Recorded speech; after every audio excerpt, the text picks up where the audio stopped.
함께 나눌 말씀 사도행전 4장입니다. 사도행전 4장 18절에서 31절입니다. 사도행전 4장 18절에서 31절입니다.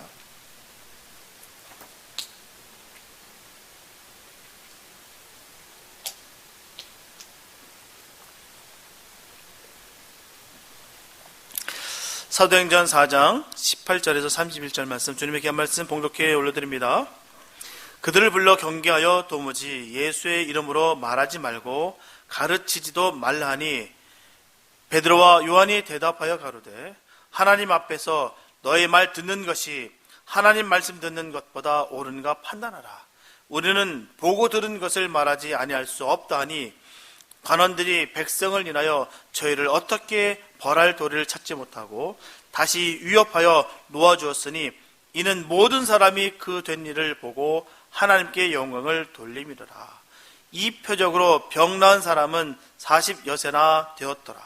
사도들이 노임에 그 동료에게 가서 제사장들과 장로들의 말을 다 고하니, 저희가 듣고 일심으로 하나님께 소리를 높여 가로되, 대주제여, 천지와 바다와 그 가운데 만유를 지은 이시여, 또 주의 종 우리 조상 다윗의 입을 의탁하사 성령으로 말씀하시기를, 어찌하여 열방이 분노하며 족속들이 허사를 경영하였는고, 세상의 군왕들이 나서며 관원들이 함께 모여 주와 그 그리스도를 대적하도다 하신 이로소이다. 과연 헤롯과 본디오 빌라도는 이방인과 이스라엘 백성과 합동하여 하나님의 기름 부으신 거룩한 종 예수를 거스려 하나님의 권능과 뜻대로 이루려고 예정하신 그것을 행하려고 이 성에 모였나이다. 주여, 이제도 저희의 위협함을 하감하옵시고 또 종들로 하여금 담대히 하나님의 말씀을 전하게 하여 주옵시며, 손을 내밀어 병을 낫게 하옵시고 표적과 기사가 거룩한 종 예수의 이름으로 이루어지게 하옵소서더라. 빌기를 더하매 모인 곳이 진동하더니 무리가 다 성령이 충만하여 담대히 하나님의 말씀을 전하니라. 아멘. 베드로와 요한은 예루살렘 성전 미문에서 날 때부터 안진병이었던 자를 일으키는 기적을 행합니다. 그리고 그 일이 있은 후에 예루살렘은 떠들썩하게 됩니다. 왜냐하면 그 자리에서 베드로의 설교로 인하여 약 5,000명이 주를 믿는 또 다른 기적이 일어났기 때문이에요. 그런데 솔로몬 행각에 모여든 군중들에게 예수님의 죽음과 부활에 대하여 설교한 것이 빌미가 돼서 이 두 사도들은 그만 투옥이 됩니다. 그리고 그들은 재판을 받게 됐어요. 평소에 복음을 전하는 것을 매우 불운하게 여기던 이 제사장들 무리들이 사도들을 붙잡아 바로 협박하며 다시는 예수 이름으로 말하지도 말고 가르치지도 말라라고 협박합니다. 이에 베드로와 요한은 담대하게 나서 그들의 의지를 결코 굽힐 수 없음을 전합니다. 그 안진병을 일으키는 것은 너희가 십자가에 못 박혀 죽게 하신 예수, 또한 하나님이 죽은 자가 되어 살리신 나사렛 예수, 그 예수의 이름으로 말미암아 이 사람이 건강하게 되어서 너희 앞에 섰느니라 라고 담대하게 전합니다. 이처럼 당당한 베드로의 증언 앞에 제사장들은 더 이상 사도들을 힐난할 말을 찾지 못하여 그만 석방케 합니다. 그러나 석방하면서 그들은 사도들에게 전합니다. 도무지 예수 이름으로 말하지도 말고 가르치지도 말라라고 휴협했으나 사도들은 우리가 보고 들은 것을 말하지 않을 수 없다라고 하면서 그들의 박해에 대해서 조금도 위축되거나 두려워하지 않았습니다. 이처럼 예수님의 사람들은 어떤 상황 속에 있다 할지라도 주님으로부터 보고 들은 것을 전하지 않을 수가 없다는 것입니다. 우리가 주님께로부터 받은 이 은혜를, 이 감격을 우리가 감추고 숨길 수 있다는 것은 우리가 은혜 받은 사람이라 할 수가 없어요. 은혜 받았다고 한다면 감출 수가 없다는 것입니다. 받지 않았거나 잘못 받은 거예요.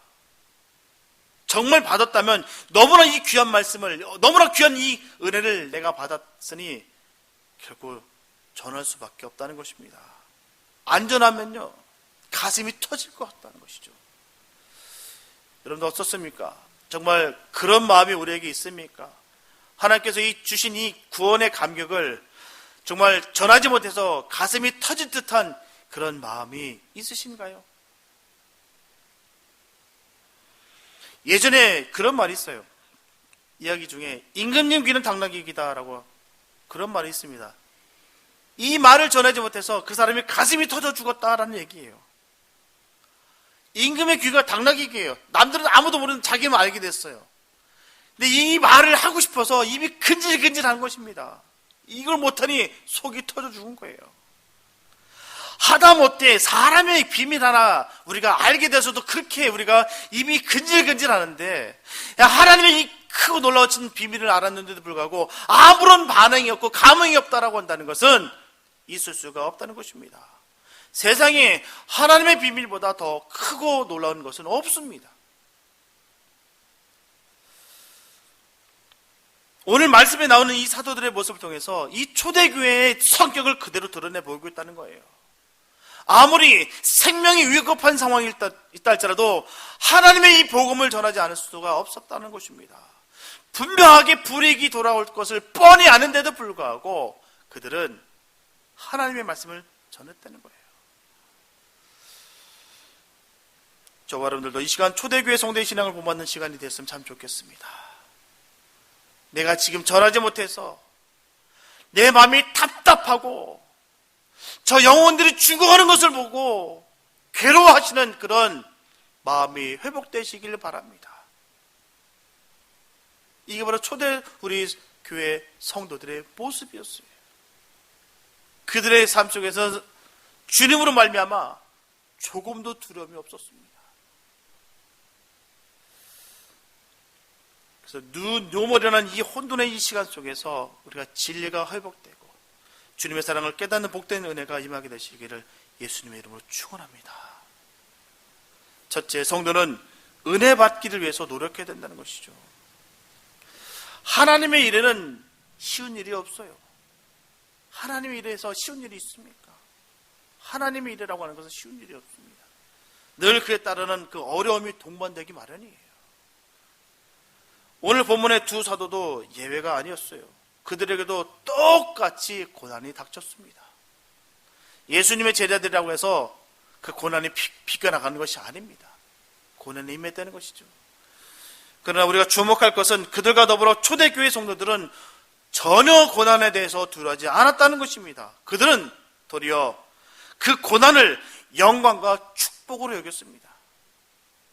세상적인 상식적인 부분을 보게 된다면 정상이 아니에요. 어떻게 고난이 임하게 됐는데 어떻게 영광과 축복으로 여길 수가 있느냐 말입니다. 세상적인 가치로 볼 때는 이건 저주고 핍박이고 고난입니까? 아픔이에요. 그러나 믿음의 선진들에게서는 그 모든 것이 다 하나님의 영광과 축복이었다라는 것입니다. 그렇다면 그들은 어떻게 그런 믿음의 용기가 생겼을까요? 그들에게는 확실한 믿음의 체험이 있었기 때문이에요. 한자 격언 중에 그런 말이 있습니다. 백문이 불여일견이라는 말이 있어요. 바로 100번 듣는 것이 한 번 보는 것보다 못하다라는 뜻입니다. 말 그대로 직접 체험하는 것이 누군가에게 듣는 것보다 훨씬 더 낫다라는 거예요.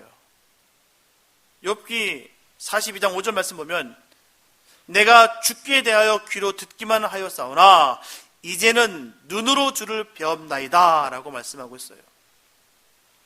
분명히 하나님의 음성은 아무나 들을 수 있는 것이 아닙니다. 아무나 듣는 거 아니에요. 주님께서 부르신 사람만 들을 수가 있어요. 얼마나 귀한 것인지 모릅니다. 하나님의 음성을 듣는 것 얼마나 귀한지 몰라요. 그만큼 하나님의 음성을 듣는다는 것은 너무나도 복된 것입니다. 그러나 모든 성도는요, 하나님의 음성을 듣는 것 너무 귀한데도 불구하고 듣기보다는 하나님을 직접 보기를 더욱더 원한다는 거예요. 더욱더 원할 것입니다. 그러나 우리는 하나님을 모두 볼 수 없기에 성경을 통해서 하나님의 음성을 듣고 그분을 보게 되는 거예요. 우리가 예수님을 믿고 영접하게 되면 내 안에 내주하시는 성령님의 음성을 듣고 그 성령님이 이끄시는 삶을 살아가게 되는 것입니다. 그래서 매 순간 그 성령님의 음성을 듣고 성경 말씀을 따라서 그분이 원하시는 그 길을 걸어가는 것입니다. 그러다 보면 매 순간 주님을 체험하고 우리의 믿음은 지식적인 믿음이 아니라 바로 체험적인 믿음이 되는 거예요. 이처럼 기독교는 바로 체험의 기초 위에 세워져 있습니다. 구약의 이스라엘 민족을 비롯해서 오늘날까지 수많은 하나님의 자녀들이 하나님을 만나고 체험했어요. 때문에 오늘의 기독교가 유지되고 발전되어 온 것입니다. 하지만 그렇다고 기독교 교리를 경시하는 것은 결코 아니에요. 이것은 교리 이전의 문제인 것입니다. 분명하게 체험은 어떤 종교적인 신비적 요소만 의미하는 것이 아니에요. 그 체험이 주는 유익은 바로 삶의 현장 속에서 하나님의 임재를 알고 느끼며 그 하나님과 나와 인격적 관계를 맺어가는 문이 됩니다. 그래서 확신과 믿음을 갖게 되는 거예요. 본문 19절과 20절 말씀 보면 베드로와 요한이 대답하여 가로되 하나님 앞에서 너희 말 듣는 것이 하나님 말씀 듣는 것보다 옳은가 판단하라. 우리는 보고 들은 것을 말하지 아니할 수 없다 하니. 이렇게 베드로와 요한이 담대하게 말씀을 증거한 원동력도 역시 체험을 통한 진실을 깨닫기 때문입니다. 그러므로 기독교는 종교가 아닙니다. 생명이에요. 주님으로부터 우리가 생명을 받았기 때문에 우리가 영생하는 거예요. 하나님 살아계시고요. 지금도 역사하시며 영원히 우리와 함께 하실 것입니다. 그 생명이 우리 안에 거하는 거예요. 그렇기 때문에 우리는 언제라도 담대할 수 있는 것이고 언제라도 우리가 미리 확신 가운데 우리가 믿음을 지켜나갈 수가 있는 것입니다. 이론이 아니에요.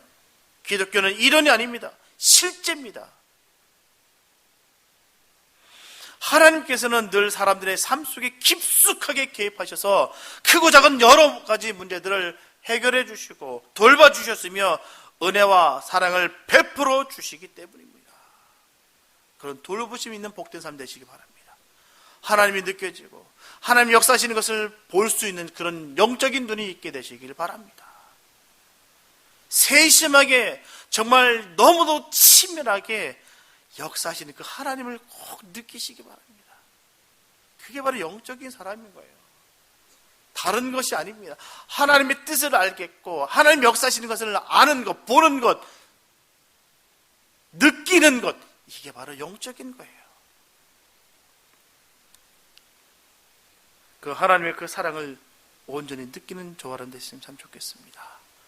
그러므로 신약에 와서 예수님께서는 배고픈 자에게 빵을 나눠주시고요, 병든 자를 고쳐주셨고요, 슬픔에 젖은 자를 위로하셨고 저주에 묶인 자를 해방시켜 주셨으며 심지어 죽은 자를 살려주셨습니다.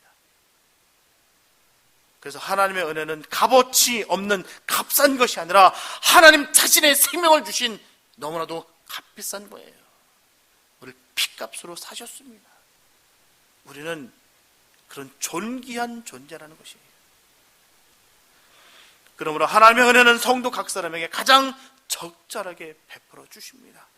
그 은혜를 저 여러분들은 반드시 받아야 돼요. 반드시 받아 누려야 될 줄 믿습니다. 우리가 그냥 개념적으로, 이념적으로 하나님을 아는 것이 아니라 하나님께서 그 베풀어 주신 그 은혜와 그 생명을 누리며 살게 되시길 바랍니다. 고린도후서 6장 1절의 말씀 보면 하나님의 은혜를 헛되이 받지 말라라고 분명히 말씀하고 있어요. 우리가 받은 은혜와 구원은 생명입니다. 생명. 하나님께서 그 생명을 나눠주신 거예요. 사람이 죽는 것은 한 번 정한 것이며 그 후에는 반드시 심판이 있습니다. 그 생명이 없는 자들에게는 반드시 심판이 있는 거예요. 그러므로 우리는 심판을 대비하여 그리스도의 구속을 믿음으로 반드시 생명을 얻어야 될 줄 믿습니다. 이렇게 받은 귀한 생명을 삶으로 입증하며 담대하게 주님의 자녀라는 사실을 선포하시면서 하나님의 나라를 위해 귀하게 쓰임받는 복된 역사가 있게 되시기를 예수님의 이름으로 축복합니다. 그 주님의 사랑을 꼭 받으시기 바랍니다. 내 마음에 정말 이 감출 수 없는 그 감격과 감동이 우리 삶 속에 있게 되시기 바랍니다. 세상을 바라보면, 세상에 속해 있으면 이런 모든 것들이 다 식어지게 되어 있다는 것이죠. 그러나 하나님께 젖어 있으면 그 사랑의 그 힘으로, 능력으로 말미암아, 그 생명으로 말미암아 우리가 살아갈 수가 있게 되는 것입니다. 하나님의 그 생명을 내가 받아 누리고 또한 전하는 삶을 살 수가 있다는 거예요. 우리가 보고 들은 것을 전하는 복된 역사가 있게 되시기를 바랍니다. 둘째, 성도의 고난은 믿음을 단단하게 합니다. 본문 23절과 24절 말씀 보면 사도들이 노임에 그 동료에게 가서 제사장들과 장로들의 말을 다 고하니 저희가 듣고 일심으로 하나님께 소리를 높여 가로되. 이렇게 베드로와 요한은 석방되자 곧 그들의 공동체인 바로 교회로 돌아갑니다. 이처럼 초대교회는 어떤 핍박과 박해가 있다 할지라도 더욱더 하나가 되어서 주님의 일에 최선을 다했음을 우리가 알 수가 있어요. 여기서 동료라고 하는 것은 공동체를 말합니다. 바로 영적으로 동질성을 가진 무리를 뜻하는 거예요. 그들은 예수님의 사람들이며 다 함께 성령 충만함을 받은 사람들입니다. 그러면 그들은 일심이었어요. 마음이 하나였다는 것입니다. 그래서 그들은 함께 있든지 떨어져 있든지 언제나 한 마음이었어요. 그들은 마음이 하나 되어 하나님께 기도했습니다. 그래서 박해는 그들을 더욱더 하나 되게 됐다라는 것이죠.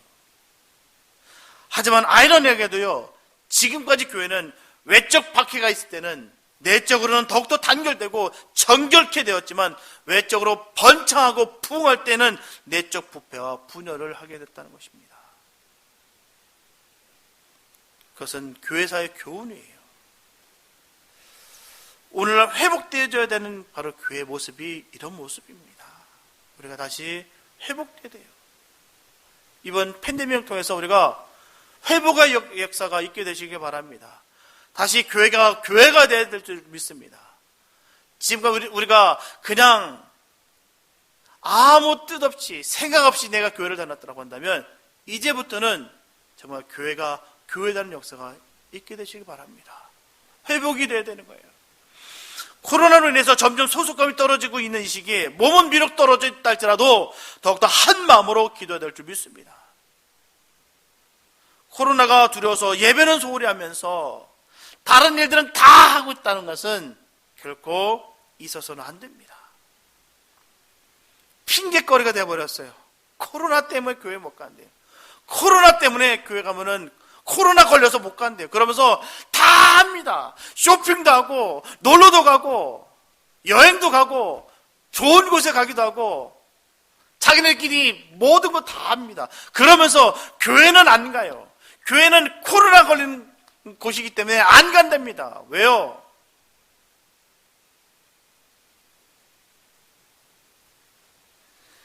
분명한 것은 코로나는 교회만 있는 것이 아니에요. 교회만 모여 있습니까? 이 바이러스가? 교회가 코로나 바이러스의 근원지가 아닙니다.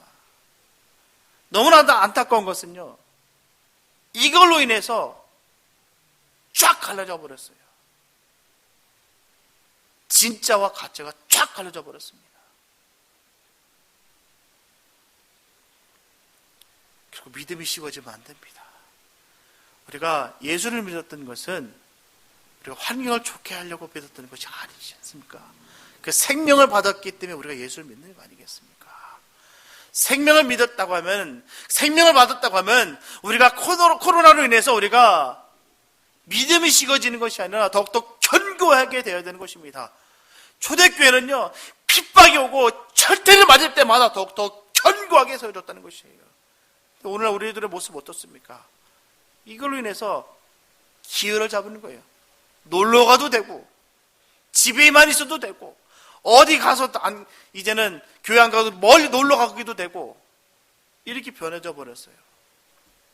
정말 우리가 방역에 정말 기저질에 있는 분들은 자기 몸을 잘 돌봅니다. 그게 나쁘다는 것이 아니에요. 그 개념은 잊어버리고 그냥 놀러 다니신 분들, 그냥 내 편하게 내가 신앙생활을 하려고 맘먹는 분들, 우리 주님 얼마나 마음 아파하실까 생각이 됩니다. 어쩔 수 없이 못난 것과 기회 삼아 안 나오는 것은 다르다는 거예요. 하나님은 우리에게 중심을 보십니다. 우리가 교회 안 나왔다고 하나님께서 우리를 철퇴를 때리시는 것이 아니라 그 마음 속에서 교회를 사모하고 주님을 사모하고 사랑하는지 그걸 보신다는 거예요. 근데 우리는 그 마음은 온전히 사라져버리고 교회에 오면 코로나 걸리는 줄 알고만 다들 여기고 있다는 것이 너무나도 마음 아프다는 거예요. 우리가 더욱더 믿음이 견고히 세워져야 될 줄 믿습니다. 더욱더 하나님 사랑하는 마음이 더 뜨거워지시게 되시기 바랍니다. 코로나 이 바이러스를 통해서 우리가 믿음이 변질되는 것이 아니라 정결케 되는 역사가 있게 되시기 바랍니다. 보면 24절과 25절 말씀 보면 대주제여 천지와 바다와 그 가운데 만유를 지으신 이시여 또 주의 종 우리 조상 다윗의 입을 의탁하사 성령으로 말씀하시기를 라고 하고 전하고 있어요. 이처럼 사도들이 전했던 간증은 교회가 일심으로 하나님께 기도하게 만들었다는 것입니다. 그리고 그들의 믿음은 다윗을 통하여 하신 말씀으로 하나님의 계시로 인도받았다는 것입니다. 또한 성령으로 충만케 하심으로 말미암아 담대하게 하셨다는 거예요. 이렇게 박해는 교회로 하여금 기도할 수 있도록 은혜를 풍성케 하는 동기를 부여했어요. 로마서 8장 28절에서 사도 바울은 전합니다. 우리가 알거니와 하나님을 사랑하는 자 곧 그 뜻대로 부르심을 입은 자들에게는 모든 것이 합력하여 선을 이루느니라. 분명히 하나님께서 하시는 일은 모든 것이 합력하여 선을 이루는 거예요. 합력입니다. 본문 30절 말씀 보면 손을 내밀어 병을 낫게 하옵시고 표적과 기사가 거룩한 종 예수의 이름으로 이루어지게 하옵소서 하더라. 분명한 것은 성도에게 신유와 표적과 기사는 믿음의 결실들입니다. 분명히 있는 거예요. 믿는 자들에게는 이런 은사들을 주어줍니다. 이런 은사를 받게 되는 거예요. 그러나 은사는 사역을 위한 목적이다라는 것입니다. 이 은사를 통해서 명예가 높아지고 돈을 많이 벌고 세상적인 이름을 떨치는 것이 아니라 바로 하나님의 일을 하기 위한 바로 하나님께서 우리 주신 신적 능력인 거예요. 나의 자랑거리, 내가 드러나기 위함이 아니라 바로 하나님의 일을 하기 위한 것이라는 것입니다. 마가복음 16장 17절과 18절 말씀 보면 믿는 자들에게는 이러한 표적이 따르리니 곧 저희가 내 이름으로 귀신을 쫓아내며 새 방언을 말하며 뱀을 집으며 무슨 독을 마실지라도 해를 받지 아니하며 병든 사람에게 손을 얹은즉 나으리라 하시더라. 저는 이 말씀을 믿습니다. 믿는 자들에게는 이런 표적이 반드시 있다는 거예요. 얼마나 감사한지요. 모든 성도는 하나님의 놀라운 능력이 이루어진다는 거예요. 믿는 자들입니다. 믿는 자들에게 우리는 하나님을 믿는 자들이에요. 얼마나 감사한지 모르겠어요. 우리 삶 속에 이런 일들이 나타난다는 것이 우리 그 이름으로 말미암아 주님의 이름으로 말미암아 귀신을 내어 쫓을 수 있고요. 새 방언을 말하며 뱀을 집어도 무슨 독을 마실지라도 전혀 해함이 없다는 것입니다. 병든 사람에게 손을 딱 얹으니 낫는 역사가 있다는 거예요. 누구에게요? 믿는 자들에게 말입니다. 얼마나 감사한지요. 하나님께 우리에게 그런 기회를 능력을 주셨어요. 이런 믿음이 있게 되시기 바랍니다. 믿는 자들의 믿음이 있는 자들에게 그런 역사가 있는 것입니다. 이런 믿음이 있는 자들은요 결코 벌벌 두려워 떨지 않습니다. 어떤 상황 속에 있다 할지라도 두려워 낙심하지 않는다는 거예요. 그래서 우리가 중요한 것은 시기와 질투와 분쟁과 경쟁으로 얼룩졌다고 한다면 결코 하나님의 일이 아닙니다. 분쟁이 일어나고 서로 시기 질투가 일어나고 나눠지는 것은 결코 하나님의 일이 아니에요. 서로가 잘 되는 모습의 은혜를 받게 되었다라는 것입니다. 이게 바로 하나님의 역사심이에요. 하나님은 언제나 합력하여 선을 이루시길 원하신다는 것입니다. 이게 하나님의 뜻이에요. 사단은 어떻습니까? 언제나 싸움이 일어나길 원한다는 겁니다. 분쟁을 일으키고 시기 질투 만들어서 서로의 마음을 다 갈기게 다 찢어 놓습니다. 괜한 마음의 섭섭함이 계속 일어나는 거예요. 넘겼어, 난 이겼다라고 생각했다가도 다시 튀어나가지고 계속 이 마음이 생깁니다. 왜일까요? 왜 그런 마음이 생길까요? 하나님이 그런 마음을 부추겼을까요? 자꾸 시기심 아니면 상처를 자꾸 긁어내서 화나게 만드시는 그 하나님이실까요? 사단의 역사입니다. 사단은 어떻게든 간에 하나 되는 것을 그렇게 방해한다는 거예요. 서로 원수 맺게 하고 갈라져게 해서 주님께로부터 분리되기를 원하는 것이 바로 사단입니다. 우리 이 부분에서 명심해야 되는 거예요. 아무리 번듯해 보이고 화려해 보여도 그 안에 사랑이 없고 하나됨이 없다고 한다면 성령님의 인도하심이 결코 아닙니다. 어느 누구라도 차별되지 아니하고 섬기며 나누는 것이 합당하다는 거예요. 우리가 삶을 통해서 주님의 모습이 나타나게 되시기 바랍니다. 내 말 한마디 한마디도 예수님의 말을 할 수 있는 자가 되어야 될 줄 믿습니다. 사랑으로 은혜에 섞인 말을 해야 되고요. 내가 행동 하나하나도 주님의 흔적들이 나타나야 되는 삶을 살아가게 되시기 바랍니다. 그 사는 사람들이 바로 믿는 자들이에요. 믿는 자들에게는 이런 표적이 분명히 나타나는데 그게 바로 믿는 자들입니다. 주님의 흔적이 나타나는 삶, 그 안에 생명이 있는 삶, 그런 삶 되시기 바랍니다.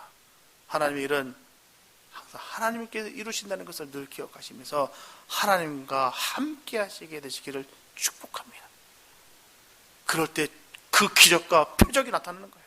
하나님의 그 놀라운 기적과 은혜가 나타나는 것입니다.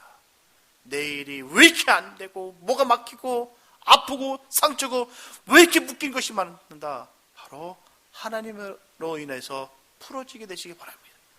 하나님께서 함께 하시면 그 모든 문제가 풀어집니다. 믿는 자들에게 이런 표정이 나타나는 거예요. 믿는 자들에게는 하나 되는 것입니다. 우리 초대교회 믿음의 선배들의 모습이 거기 있는 거예요. 핍박이 오고 고난이 올지라도 모였습니다. 그리고 함께 나눌 때마다 더욱더 하나 되었습니다. 그 하나됨, 그 일심으로다가 바로 기도하고 주님께 찬양 올렸어요. 그런 주님께서는 그런 찬양과 그런 기도를 받으십니다. 저와 여러분들 그런 기도와 찬양 드리는 복된 삶 되시기 바랍니다. 믿는 자들이 되셔서 그 믿는 자들이 있는 그 표적과 그 기적을 맛보시며 승리하는 저와 여러분 되시기를 예수 이름으로 축복합니다. 보면 27절과 28절 말씀 보면 과연 헤롯과 본디오 빌라도는 이방인과 이스라엘 백성과 합동하여 하나님의 기름 부으신 거룩한 종 예수를 거스려 하나님의 권능과 뜻대로 이루려고 예정하신 그것을 행하려고 이 성에 모였나이다. 이처럼 초대교회는 그들에게 가해지는 박해가 다윗을 통하여 예언한 대로 세상의 군왕들과 관원들로부터 올 것이라는 것을 믿고 있었어요. 그래서 그들은 그렇게 되는 것이 하나님의 권능과 뜻과 바로 하나님의 경륜으로 믿는 것을 섭리로 수용하는 신앙이었다는 것이죠. 비록 나에게 불리한 상황일지라도 하나님의 뜻으로 여겨야 되는 것이 바로 믿음입니다. 그게 믿음이에요. 이 모든 것이 다 하나님께서 주관하신다. 하나님께서 역사하시기에 나를 반드시 날 건져내신다. 이게 바로 믿음입니다. 하나님은요, 악인도 사용하세요. 악인들도 말입니다. 우리가 저 손가락질은, 야, 저렇게 악한 사람이 있을까? 그 악한 사람도 사용하신다니까요. 문제는요, 내가 악인이 될까 두렵다는 것입니다. 우리가 그런 악인이 될까봐, 그게 쓰임받을까봐 두렵다는 거예요. 시편 94편 23절 말씀 보면 저희 죄악을 저희에게 돌리시며 저희의 악을 인하여 저희를 끊으시리니 여호와 우리 하나님이 저희를 끊으시리로다. 현대인 성경 버전에는 이렇게 저는 번역되어 있어요. 하나님은 악인들의 죄가 자기들에게 되돌아가게 하시고 그 악으로 그들을 파멸시킬 것이니 우리 하나님 여호와께서 그들을 멸하시리라. 악인을 쓰시기는 쓰십니다. 하지만 반드시 멸하신다는 거예요. 성도는 하나님의 하시는 일을 온전히 받아들이는 거예요. 우리가 사단의 일, 악한 일을 우리가 결국 모양도 우리 삶 속에서 사라지게 되시기 바랍니다. 내가 악인이 되지 아니하도록, 내가 막대기가 되지 않도록 우리가 그렇게 주님께 쓰임받는 그런 은혜가 있게 되시기 바랍니다. 이제 신앙이라는 것은 그 연륜을 쌓아갈수록 현실 속에 나타나는 그 하나님의 계시를 이해할 능력을 갖는다는 것이에요. 이 모든 것이 하나님께서 이루셨다는 것을 깨닫게 되는 것이 바로 신앙의 경륜입니다. 하나님은 실수가 없어요. 하나님 개입하지 않으신 일이 하나도 없습니다. 왜 나에게 이런 일이 생겼을까? 왜 나에게 이런 고통이 나에게 임했을까? 하나님 모르시는 것인가? 아닙니다. 하나님께서 모든 것을 기억하시고 인도하시고 역사하신다는 거예요. 왜요? 나를 만드시기 위해서, 우리를 빚어가기 위해서, 우리를 보석으로 만드시기 위해서 우리를 닦으신다라는 것입니다. 그렇기 때문에 우리는 늘 주님께 쓰임받는 역사가 있게 되시기 바랍니다. 주님께서 하시는 모든 일들을 바로 보시면서 그 은혜가 우리에게 임하게 되시기 바랍니다. 본문 29절 말씀 보면 또 종들로 하여금 담대히 하나님의 말씀을 전하게 하여 주옵시며 라는 거예요. 이처럼 초대교회 첫 번째 기도 제목은 담대한 선교였어요. 이것은 교회의 머리가 되시는 예수님께서 교회에 주시는 지상 명령입니다. 수많은 장애와 박해가 있다고 해서 반드시 행해야 되는 것이 바로 명령이에요. 명령은 해도 그만 안 해도 그만이 아닙니다. 반드시 해야 되는 것이에요. 왜요? 우리는 주님을 믿기 때문에. 왜요? 우리는 생명을 받았기 때문에. 이 명령을 따라야 되는 것입니다. 분명한 것은 생명은 피를 요구합니다. 순교적 사명을 가져야 된다는 것이에요. 오늘 이 시대에 너무나도 절실합니다. 그래서 순교적 사명을 갖고 우리가 믿음을 지켜나가야 돼요. 아니면 다 식어집니다. 우리는 담대한 믿음이 우리에게 있게 되시기 바랍니다. 이 담대함이 점점 식어지고 있어요. 세상의 것을 통해서 점점 우리가 두려움을 갖게 되고 그 두려움으로 말미암아 하나님을 바라보는 것이 아니라 세상을 바라보면서 부들부들 떨고 있는 우리의 모습들이 얼마나 많이 발견되는지 모르겠습니다. 우리가 믿는 자들에게 이런 표적이 나타난 것을 늘 기억하시면서 믿는 자들은 그 생명을 받은 자로서 그 생명을 받은 자들은 담대하게 하나님의 말씀을 복음을 전하는 그런 명령을 받은 자기에 그 명령을 반드시 준행해야 될 줄 믿습니다. 그런 우리가 됐으면 참 좋겠습니다. 우리는 거저 살아가는 것이 아니에요. 주님께서 우리를 사셨습니다. 피값으로 우리를 건져내셨어요. 그러기 우리는 담대하게 그 주님의 생명을 전하는 복된 삶이 되시기 바랍니다. 사랑하는 성도 여러분, 사도행전 1장 8절 말씀 보면 오직 성령이 너에게 임하시면 너희가 권능을 받고 예루살렘과 온 유대와 사마리아와 땅끝까지 이르러 내 증인이 되리라 하시니라.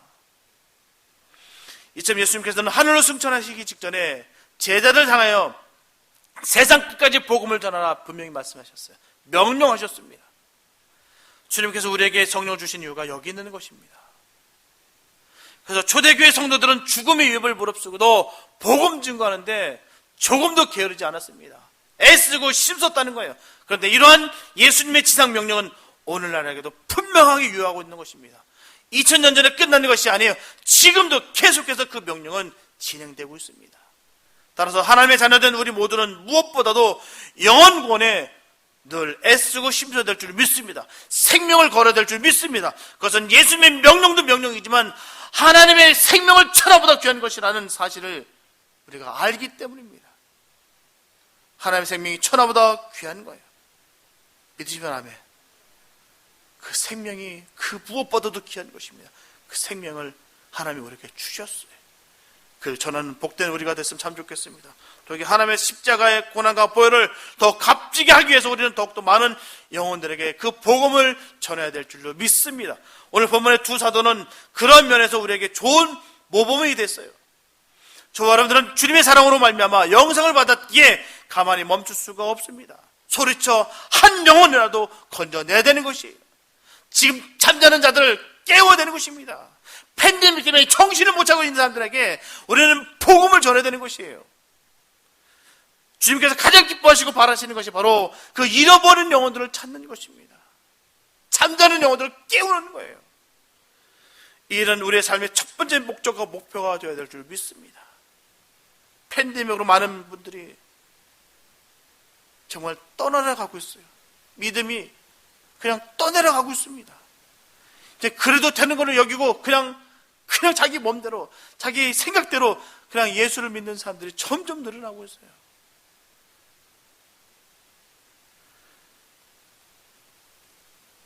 교회 선착순으로 명수를 정했는데 그 명수가 채워지지가 않는답니다. 그냥 얼마나 마음이 아픈지요. 그게 그냥 단순히 내가 몸에 병이 있어서 정말 내가 지킬 것이 있기 때문에 그래서 그렇다면 괜찮습니다. 중심을 보시 하나님 계시기 때문에. 그러나 그게 아니라 자기 편리를 위해서, 자기가 이제는 편하기 위해서 그렇게 변해가는 모습들이 생겨나고 있다는 거예요. 뉴노멀이라는 그 시대적인 상황 속에서 편리성을 찾아가고 있다는 사실입니다. 주님의 사랑은 조금도 생각지 않고 이젠 자신을 바라보면서 자신들의 생각만 가지고 믿음 생활하게 됐다는 거예요. 우리가 대면을 만나서 복음을 전하고 사랑을 전하지 못하지만 그 영혼을 위해서 눈물로 기도하시고 또 전화로 첫 편지로 우리가 그 일을 감당해야 될 줄 믿습니다. 우리가 할 수 있는 것들을 주님께 물어가며 그 사명을 감당해야 될 줄 믿습니다. 지금 이때 쉬는 시간이 아니에요. 우리 멈춰서는 시간이 아닙니다. 이럴수록 더욱더 애쓰고 힘쓰는 복음 전하는데 쓰임받는 그런 역사가 있게 되시기 바랍니다. 더욱더 잠자는 자들 깨워야 돼요. 죽어가는 그 영혼도 우리가 깨워야 됩니다. 그래서 주님 품으로 다시 옮겨지는 역사가 있게 되는 것을 우리가 눈으로 봐야 될 줄 믿습니다. 우리가 가장 가까운 곳에서부터 열방에 이르기까지 복음을 전하되 최선을 다해야 될 줄 믿습니다. 잃어버린 영혼은 열방 먼 곳에만 있는 것이 아니라 바로 우리 옆에 있을 수가 있다는 거예요. 내 사랑하는 가족을 위해 눈물로 기도하시고 또 주님이 나에게 주신 영혼이 없는지 우리는 늘 기도하며 나아가야 될 줄 믿습니다. 주님의 기쁨이 되는 일에 늘 힘쓰고 애쓰는 주님의 자녀에게 주시는 그 감동과 감격과 은혜를 늘 받아 누리시게 되시기 바랍니다. 늘 베풀어 주신 그 사랑을, 주님의 그 사랑을 기억하며 그 사랑을 전하는 자 되기 원합니다. 지금 너무나 많은 사람들이 쓰러지고 있어요. 그런 일에 우리가 쓰임받게 되시기 바랍니다. 정말 주님 이 마지막 때라 여기는 이 시대입니다. 지금 촌경을 다툴 때예요. 내가 지금까지 열심히 믿음 생활을 살아왔는데 여기서 멈춰서 버리면 지금까지 지켰던 모든 것들이 아무것도 아닌 것입니다. 믿음은 지금이 중요해요. 과거에 있는 것 중요치 않습니다. 지금이 중요해요.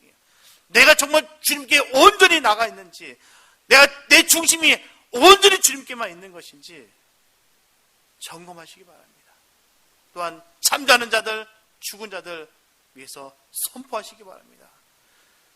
주님의 보배로운 피의 권능으로 자녀된 저와 여러분들은 언제나 주님의 기쁨에 되는 삶이 되어서 마지막 날 주님이 배울 때 심차게 그 주님의 품에 안기고 의의 면류관을 받아 영원히 주님과 왕노릇하게 되시기를 예수님의 이름으로 축원합니다. 기도합니다. 사랑해 주님 감사합니다. 아버지, 우리가 주님의 생명을 받았는데도 불구하고 우리가 나태해지고 있고요, 점점 내 생각과 나의 안일함을 바라보면서 식어져 가고 있는 믿음들이 너무나 많다는 것입니다. 하나님, 우리가 입으로는 마지막 때다 얘기하고 말세다 얘기하면서 아무런 준비가 되지 않은 사람들이 얼마나 많은지 모릅니다. 막연하게 주님을 믿고 막연하게 믿음 생활하면서 하나님께로부터 받는 믿는 자들에게 있는 그 표적을 구하는 자들이 얼마나 많은지 모릅니다. 믿는 자들에게 있어서 필요한 것이 주님의 생명인데 그 생명은 하나도 없고 세상의 욕심과 자만과 명예만 가득 채워 있고 생명은 없으며 믿음 있다라고 착각 속에 있는 자들이 얼마나 많은지 모릅니다. 하나님, 우리가 그런 삶이었다면 다시 회복시켜 주셔서 하나님의 그 생명이 다시 임하며 그 생명의 말씀을 전하는 복된 우리 모두가 되게 하여 주시옵소서. 결코 핑계치 아니하고 결코 주님의 사랑을 외면하는 그런 어리석음이 우리의 삶이 없게 하여 주시옵소서.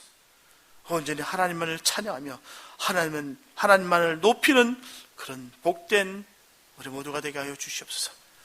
온전히 주님만을 찬양하며 그 생명을 전하는 우리 모두가 되기를 원하며 우리를 원하신 예수님의 이름으로 기도했습니다.